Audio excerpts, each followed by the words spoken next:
বাঁচতে দেয়নি মা গো আমায় এই দুনিয়ার মানুষ।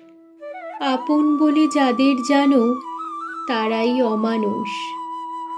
কষ্ট দিয়ে মারল গো মা, ধরল চেপে গলা। এই পৃথিবীর কেউ দেখেনি আমার মরণ জ্বালা। ওদের মনে ছিল না মা তিল পরিমাণ মায়া।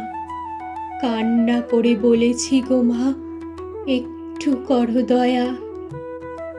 গায়ের জোরে ধরল ওরা, গলায় দিল রশি। কোন পরাণে বলবে গো মা, মানুষ ভালোবাসি। শুনো গো মা, এখন আমি অনেক ভালো আছি।